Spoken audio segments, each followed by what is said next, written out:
Today I'm going to be doing a movie review on the movie Colette. And before I get started, I just got to apologize for my red eyes. I went swimming a bunch and just had my eyes open the entire time. Now my eyes feel like they're bloodshot, so apologize for that. I just watched the movie Colette today. I don't know if you've seen the trailers for it with Keira Knightley. It's a true story about this author back in late 1800s, early 1900s over in France. A little bit of background. Basically, this country girl gets married to this city slicker, editorial guy, and she ends up writing a book, a novel for him, under him as a ghostwriter, and the book ends up blowing up, right? And tons of people all over France and even all over the world start reading, at least in the Western world, right? So I was like really interested to watch this movie because I'm all about entrepreneurship and growing, and I love true stories as well, to see what actually happened. I love history. It wasn't anything like I thought the movie was actually, like the trailer kind of portrayed it to be. It was like completely different. It just sideswiped me right from, not as hard as the movie, what's that movie with, I'm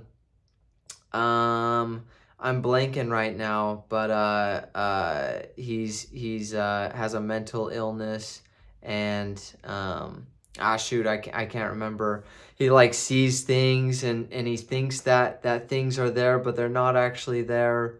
With Russell Crowe. Yeah, I can't remember the movie, but that one really swiped me. So this one was a couple degrees less than that one, but it still sideswiped me. And basically three main takeaways. Number one, before the takeaways, definitely watch this movie edited, because there's like a lot of filth in this movie. And if you're not down to watch that, which I'm not, definitely watch it edited, okay? With that said, three main takeaways from this movie. One, I think it's actually I would recommend watching it to learn about it, but it's not one of those like, oh great, family friendly, like Conquer, well, I'm gonna go out there and be just like this lady. Like, no, I want to be the exact opposite of this lady in almost every regard. Because this lady Colette was just a horrible person in my opinion. But the three takeaways, I'm gonna get to them. Three takeaways. Number one is betrayal. There are so many instances of this in this movie of betrayal. Literally everybody's cheating on everyone, and what's amazing to me is they're all shocked when they are betrayed. It's like, hey, if I betray this person, oh, I got the upper hand. Okay, now they're going to do what I say. And then they betray you, and then I'm shocked. I'm like, what? How could they betray me? Oh my gosh. I'm going to go have a relationship with somebody else and then betray them, and then they betray me, and I'm shocked again. Oh my gosh. So much cheating. Everybody's cheating on everyone in their relationships, in the business. Like, it's just bad news. So betrayal, number one takeaway is don't betray people. You have to be upfront and honest and direct with people, and don't go behind their back and betray them and stab them in their back, because karma's gonna come around and stab you in the back. That's just what happens. Because it's not, and I thought about this before, it's not just some magical thing in the universe. The universe notices and has an eye in the sky, and then you're just going to be betrayed for some weird reason. No, think of it. Let's say that I have a relationship with you, and I say that I'm going to be married to you, and then I go and I cheat with somebody else. Well, then what does that cause you? You're obviously going to not trust me anymore, and then you're going to think, man, I really don't like Addison anymore. You know, maybe I should go do the same thing to him and get him back and betray him. And meanwhile, I'm going to tell my 20 other friends what you did, and then they're not going to trust you either. And they're probably going to betray you as well. That's just how it works. Betrayal. Lesson number 2, force versus freedom. There's an instance in it. So there's 2 main characters. There's Willy, and there's Colette. Okay. Well, they get married. Country girl, Colette, and city slicker is Willy, right? They get married, and Colette writes this. She ghostwrites this book for Willy. Ends up blowing up, and then Willy's like, "Hey, you should write a second one." And she's like, you know what? I don't really think the writing life is for me. I don't really want to do it anymore. And he just leaves it at that, but he doesn't just leave it at that. He's thinking in his mind, how can I get this girl to write this book? Well, he uses, not even uses, this guy is just, he's horrible too. Just everybody in the movie is a horrible person. Willy takes an advance out on the earnings of their next book. They haven't even written it yet. Of their next book in the bank. Says, we're going to write another book just like this. Goes to the bank, gets an advance, and then buys a brand new, huge home out in the country, takes Colette there and says, hey, look, this is your new home. This is your country cottage. And she's like, oh, really? This is for me? That is so sweet of you. He's like, I know. It's a great place for you to write your second book. And she's like, I'm not writing a second book. I already told you I wasn't going to write a second book. And he said, I know, but I mean, look how amazing this house is. Isn't this crazy? All these things. She's like, it is really crazy, isn't it? And he's like, okay, great. And Risey's about to leave. And just make sure, Colette, you finish that. You spend some time and you write that second book. We'll see you later. And he leaves. And she's like, okay. Well, over the next couple weeks, she starts tending the house, the gardening, all that stuff. And he comes back like 4 weeks later. He's like, great, Colette, where's that new book? And she's like, I haven't spent any time on the new book. Like, I've been prepping up the house. Like, look how nice this house. Have you even mentioned anything about the house? And he's like, you haven't worked on the book.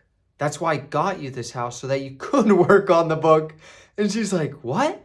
And he's like, listen, let's just go for, let me talk to you. And so they go upstairs.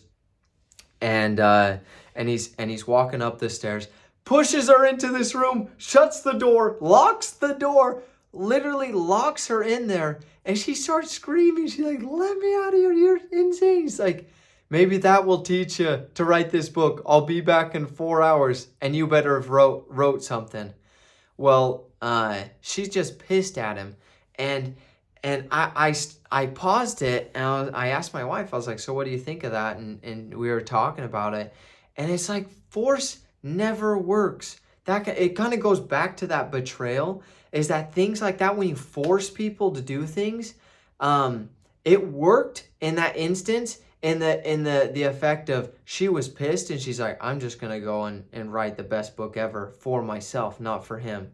It ends up working, but the relationship just takes a massive hit and she doesn't trust him. And he's always doing things like that to her. She does the same thing to him. And it's just that forcing people to do things never works out.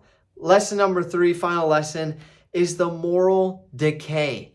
In this movie, so I mean, this is a true story. This is 1897 to 1905 is basically the years that it's talking about in France, in Paris, France. And there is just like zero morals in this society. She comes from a country background, very mother and father and values and principles. And she ends up marrying this guy.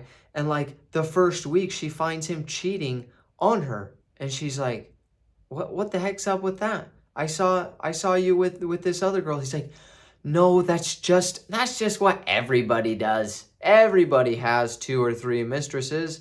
Nobody has an issue with it. It's just the times. How similar does that sound today? And he's like, oh, whatever, justify. Well, pretty soon he starts saying, you should go out with other guys. You should go out with other girls. You should be homosexual. You should do this. You should do. and they start allowing each other. So it's just an open door policy for both of these guys to go and cheat on each other. Now, obviously you can see where this is leading. That leads to, well, ultimately there are a couple other things. Is what it leads to. It leads to them going bankrupt. They run out of money. Ends up their business relationship gets shattered, and they end up getting a divorce in the end. And it's like, when you don't have morals to stand on, and those are just a few of the morals.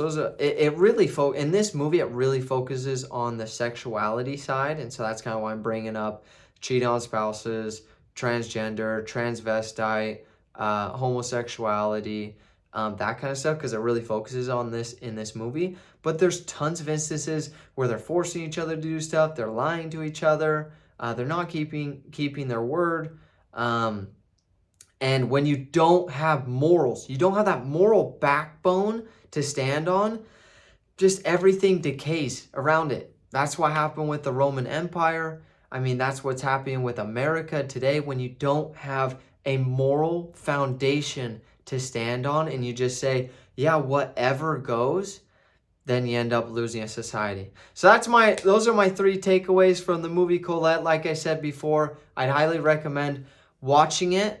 Again, it's not one of those family-friendly, like, pick-me-up movies, but it is very good on learning the history of what happened, because that really started a movement across the world for that age. So highly recommend watching it, analyzing yourself. If you have watched it, please leave your thoughts below. I'd love to see what you think about what you thought about the movie as well.